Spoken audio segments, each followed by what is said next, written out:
about the poem's structure, and I think about this issue of singability or lyricism.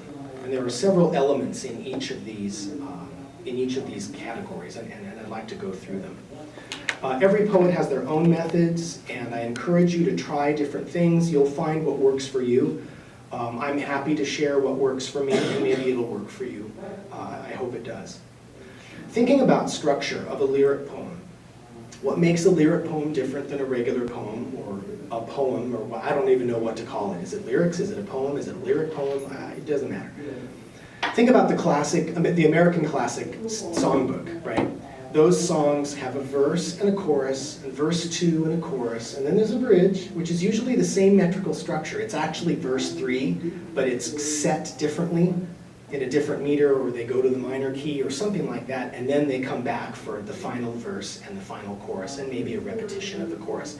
That is a time-honored folk song structure, Broadway song structure, pop song, rock and roll. We love that structure. And so I think that structure, not rigidly, but I think there's a beginning, there's an exposition, there's a theme, there's an exposition of that theme, there's a little something different, and then we return to familiar material. And so I try to give the composer that basic kind of structure so that the structure is already embedded in the poem. They don't have to fight against the poem to create what the music needs. The programmatic needs of a composer are, you got to tell a story. You've got an audience listening to this work, right? And it has to have a beginning, a middle, and an end. There has to be a story arc to it. There has to be a reason why they're listening to it, and the choir needs to have propulsion, and the audience needs to have propulsion to the end. And so you have to be mindful of where does that go? Something interesting and unique needs to happen in this poem. Where is it supposed to happen? Where does the composer need it to happen? Okay? And we'll talk about where that structure is in just a second. Oops. So the golden mean is where you put that twist. You write some of the poem, and then it needs to switch to something else. You need to give the composer or the audience a what moment, right? So statement, statement, question, statement, right? That's sort of a basic thing. In a 4-part structure, it's the third one that's going to be different. In a 3-part structure, it's the transition between the second one and the third one that's going to be the different thing. That's the underhand softball that's going to tell the composer, switch to minor here. Or if you're in minor, here's where you go to major. Here's where you modulate to a new key. That's what the audience needs, that belongs right where it's supposed to be. Nature is full of this golden mean. It's all over the place. Architecturally, artistically, naturally, it's even unconscious in almost everything that we do. The Fibonacci swirl here, you can see it in shells, in flowers, you can see it in ferns. The structure of the world is telling poets how to structure their poems so that people sigh at the end of the poem. They're not challenged by it. They're challenged by what you had to say, but they're not challenged by the way you say it. I call it a bunker buster, right? This particular kind of bomb that goes right down in underground and gets the ants in the anthill, right? If you want your poem to really land and land hard in the heart of someone who's listening to it, follow this structure. We won't even know that this is happening, but if you follow the structure, then it works. Here's another example. These are just images from Google that I found of applications of this. Logos are designed using the golden mean and the proportions of the golden mean. Logos that work, logos that make you want to buy the product. I've been an Apple guy since like 1980. I think my first computer was made of wood, I think. So the golden mean, the golden ratio, whatever you want to call it, is where you divide a work, where you divide a poem into part A and part B. And it's the transition between part A and part B. It's what I call the volta, the part where the poem turns, right? The part that asks a question, the part that is unresolved, so that you need an ending to resolve the thing that you're now unresolved about, right? Verse 1, you state a thing and you have no doubt. Verse 2, here's a different way of looking at the same thing. Still no doubt. Verse 3, oh my gosh, I thought I was sure of that thing and now I'm not. And then verse 4 is the reassurance. Oh yes, you do know, but you're wiser now. You've been on a journey, right? It's like the hero's journey too, right? Something's wrong with my world. I want to be where the people are, right? And then you go on a journey and then you come back with wisdom that you didn't have before, right? That's the journey that you want to help the composer take the audience on. And so you simply build that golden mean into a poem. I'm going to share some poems with you where I've done that. Some of these are from my book, and some of them are new. This one is a brand new one. I wrote this poem as part of a series of poems for a Norwegian composer who wanted me to write about 7 different places in Norway. And I asked him, what did he want me to write about? You want me to describe natural wonders? And he said, yes, but also talk about Norway. Talk about what Norway is like as a place. And one of the themes that he wanted me to tackle is the xenophobia of Norwegian people and their unwillingness to accept the immigrant and refugee communities that are coming into Norway, mostly from Syria. This is happening in every European country, and there's this surge of nationalism all over Europe, identity politics. Who are we as a people, you know, that sort of thing. And does the presence of Muslims and Syrians and people from Africa dilute or change who we are as a people? All these European countries are going through this, and their politics are all topsy-turvy. And even in Norway, there was a dude a couple of years ago who put on a full-on Nazi uniform, and he went and killed a whole bunch of kids who are the sons and daughters of the political party leaders who were welcoming immigrants into Norway. So this is a reality of what's happening there. And he wanted me to write about that for a concert next summer in Trondheim, in the cathedral in Trondheim, with a Norwegian audience. So it's like, oh, okay, what do I do?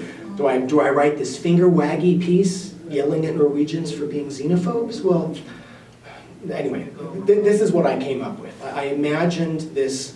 He told me about this neighborhood in Oslo called Greenland, and it's where all the refugees live. And it has their halal stores and their restaurants and food carts and stuff like that. And Norwegians won't go there.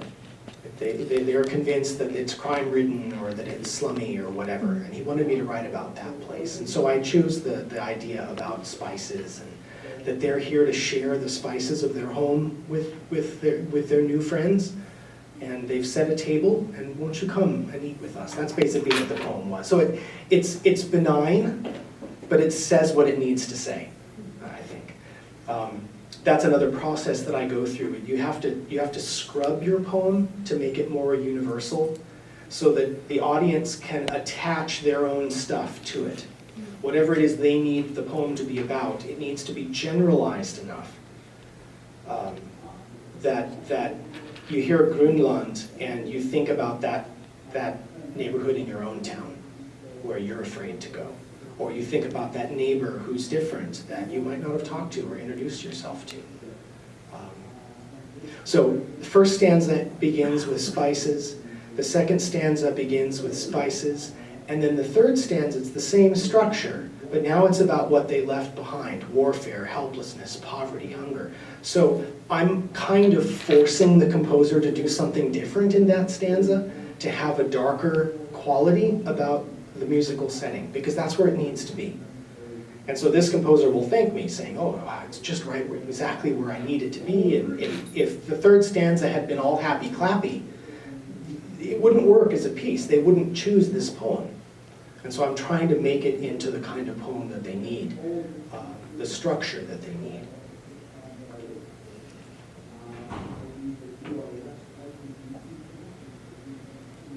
The rule of 3, rule of 4. My computer keeps going to sleep here. I want to make sure that I get it here.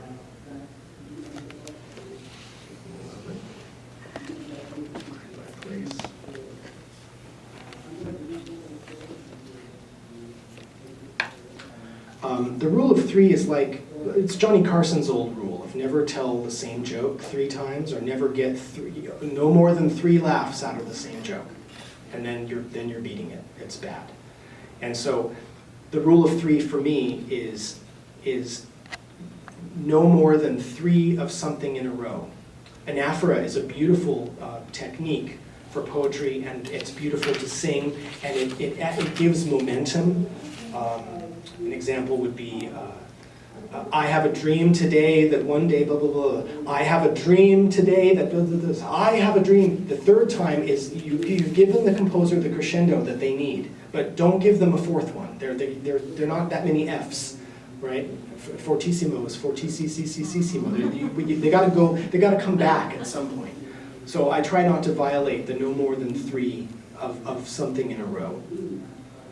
And then the rule of 4, composers like a 4-part structure, as we talked about before. Verse 1, verse 2, bridge, verse 3, with the chorus in between, or a repeated line or something like that.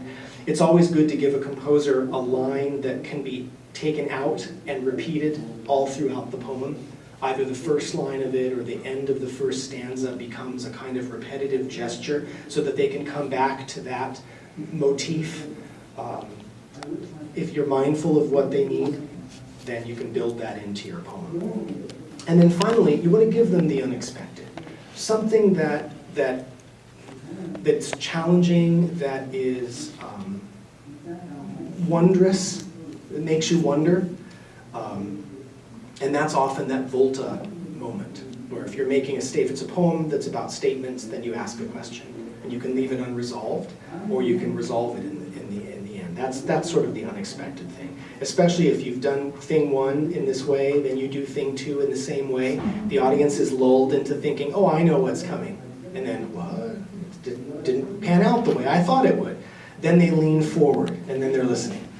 And so you put the real money stuff in the 4th stanza because they're listening. The composer has changed the dynamic, now they're paying attention, and then you hit them with what you want to hit them with. If you guys have any questions about any of this stuff, I'm happy to entertain your questions and to try to give you an answer. Otherwise, we'll have time at the end for that. In terms of singability, you need to embed the music into the poem itself. You have to have music in your process as the poet. And there are lots of different ways of doing that.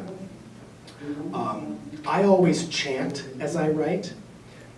As I try out a line, I just make up a melody, and I was raised a Catholic and I'm in choirs, and I've chanted my whole life, and so that idiom of Gregorian chant just comes to me easily, and so I make up a Gregorian chant about what I'm doing. And I can tell right away if, oh, it's too crunchy, it's not working, it doesn't chant well. Alternately, you can choose a melody that you like, and then before you even start writing, and then you just simply write a new lyric to that melody. Don't tell the composer that, right? It'll affect their composition.